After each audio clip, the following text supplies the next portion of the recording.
Hello and welcome to this little bit of a Crash Team Racing Nitro Fueled update video, where we're going to be going through some of the recent additions made to the game, very recent in fact. As I'm recording this video, the update actually went live just a couple of minutes ago. So what we're going to do is we're going to go through the Activision blog and basically just break down a couple of the things that have been added to the game and that are going to be added to the game in the upcoming Grand Prix. So the upcoming Grand Prix is aptly named the Spooky Grand Prix, and it's going to be adding in all the usual stuff, really, so let's go through some of that now. So it's going to be adding in 3 new characters, Nina Cortex, Dr. Embryo and Komodo Joe, all of which are mainstay characters of the franchise and very highly requested fan favourites. So I'm really excited to play as all of them. In particular, I've been wanting to play as Embryo for quite a long time. I've always said that I wish that he would have been in the original game, and it's kind of weird that he's not. So it's really good to see him returning to the franchise in the form of DLC in Nitro Fueled. Nina Cortex I'm a little bit less interested in, just because I've never really gotten into Crash Twinsanity that much, but still I know she's very, very liked within the community, so it's good that she's there. And of course Komodo Mo. Again, I wish that he would have been in the original game. He would have fit in perfectly with the original game's roster, with Komodo Joe already being there. But again, still, it's good that he's here now. Of course, we've got the new track coming to the Grand Prix called Nina's Nightmare. This track actually looks really good. It looks like we're going to go through several different areas. We seem to go through like a haunted mansion, through an outside bit which looks like a pumpkin patch. And then there's also a big spider as well in the track. I'm not sure if that's just a decoration or if it's going to be able to like attack you or anything. But either way, this looks like a really, really good track, and I can't wait to play it. All of this stuff comes out on the 4th of October as well, so that's only a couple of days away, so it's not even like we've got to wait long to play it.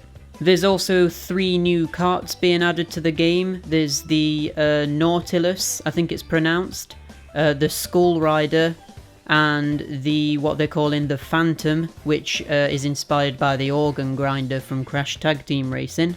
All of these look pretty good, but the one that I'm most excited to get my hands on is the Phantom, because it just looks incredible, especially from the back where you can see the piano being played by some sort of ghost, I guess. It looks really, really good, and I like the candles as well. It's got good attention to detail. Interestingly, they're adding something completely new into this Grand Prix that we've never seen before, and it's a new what they're calling challenge type.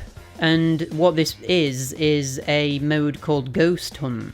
I'm not sure whether this is going to be its own mode or whether this is just going to be within normal races, but basically they're saying that the way that this will work is that you break certain crates and a ghost will come out, and then you'll have to capture that ghost by driving into it, I assume, and doing that will make you complete challenges and give you more nitro to go up in the nitro gauge. So it's an interesting idea, and it's something to keep the game fresh. I'm not sure if this is only going to be in the Nina track, or whether it's going to be in all of the tracks throughout the game, or whether this mode's going to be accessible after this Grand Prix is over. But either way, I think it's a really good idea, and I'm excited to give it a go. It's something a bit more on top of what we've had in the previous Grand Prix. So I think it's something to get excited about if you're a fan of the game, or if you've not played it for a while. It gives you that reason to come back. As well as this, we've also got all of the new skins and the new decals and wheels and all of that good stuff coming to the pit stop like in the normal Grand Prix. So you're going to be able to get Lion Purrer, Humpty Entrance, Dark Coco, Firefighter Dingo Dial, Metalhead Oxide, Monster Fake Crash, Witch Torner, and Pirate Papu Papu. And I'm sure that there's going to be more on top of that as well, because normally there is other content outside of what's shown on this picture when the Grand Prix actually releases. So it's going to be interesting to see how much content they add here. One of the skins that looks particularly good that you unlock on the Nitro gauge is the Werewolf Tiny. I think a lot of people are going to be using that. I think that looks really cool, and it's the last thing you unlock on the silver tier reward section. So yeah, I think that's going to be good. I'm excited to see how much of this I can actually get. But the real thing to get excited about here, in my opinion, is the stuff that they're adding in on top of this Grand Prix content. So not only do we have all of this coming to the game, but there was an update released earlier today that has actually added in loads of new changes to the game, which I think are incredible, and show that the developer of the game, Beanox, are really listening to the fans, which I think is important. So first of all, the absolute biggest change that they've made to the game that's actually live now if you download the update, is that engine swapping has been added.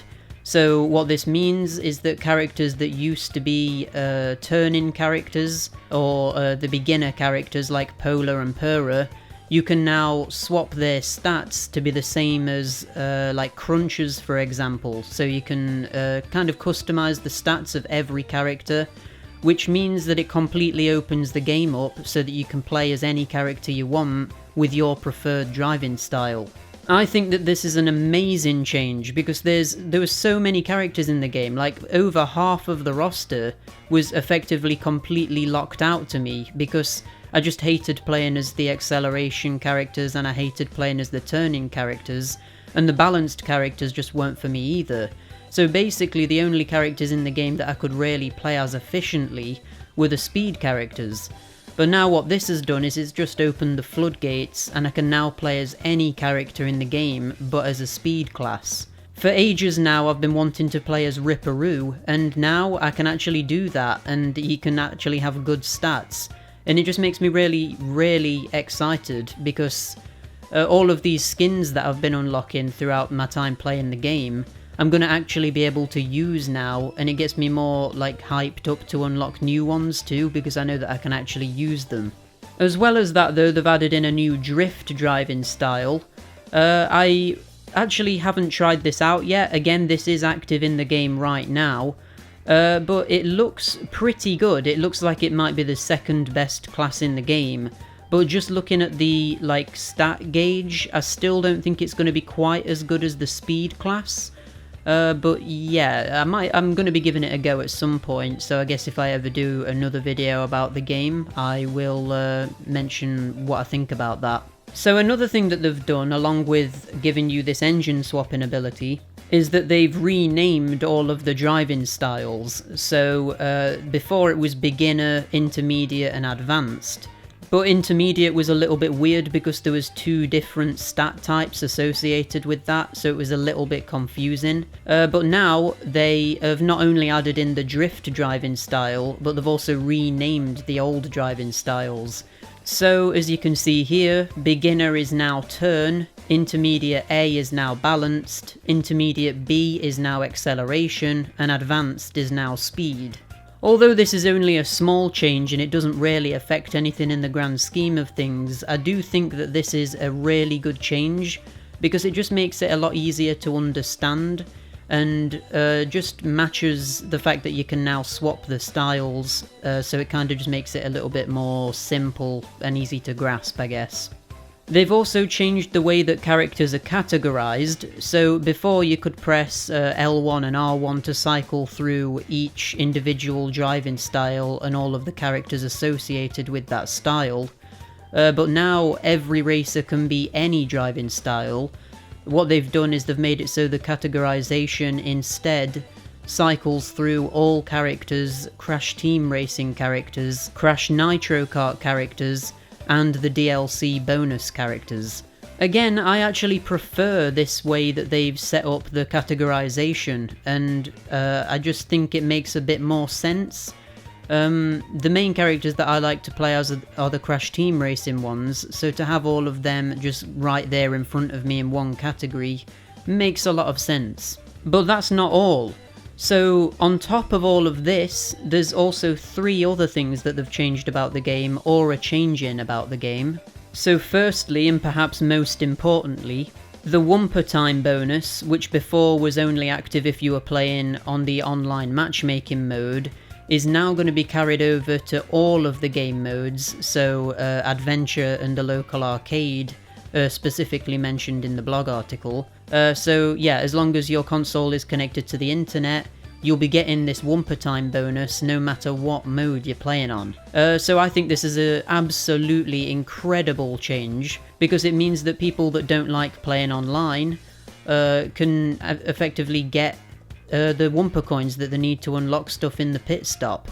Whereas before, if you were playing the single player, you're earning such a small amount of coins that it was hardly even worth it, which effectively meant that if you were only playing single player, you was locked out of all of the Nitro Kart characters and practically every skin in the game too. So yeah, this is an incredible change, and it's one that, to be honest, I didn't expect them to implement, because I figured that because they added microtransactions into the game, they wanted to keep your Wumper coin amount as low as it could possibly be.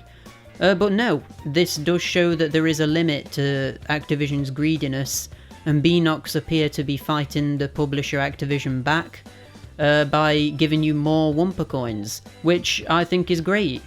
It doesn't mention if you're going to be getting the weekend bonus on the single player modes, but to be honest, I don't think you should get the weekend bonus on single player. I think the game does need to incentivize you to play online, and I think that the weekend bonus is basically the ultimate incentive to do that. If you were to get the weekend bonus on top of Wumper Time for doing single player, it would basically mean that there wasn't really any reason to play the online, because you were getting all of the same stuff for the single player anyway. So yeah, I kind of hope that they aren't adding that into the single player, because I feel like that really would detract from the online matchmaking. So another thing that they're changing about the game is the fact that Warp Orbs and the Entropy Clock items are getting substantially nerfed. So CPU characters can't use them if you're playing on the online matchmaking, and they won't appear for anybody at the start of races as well. Meaning that you're not just going to begin a race, get into first, and then just get slammed by Warp Orbs and Clocks out of nowhere. So yeah, this is obviously a really good change.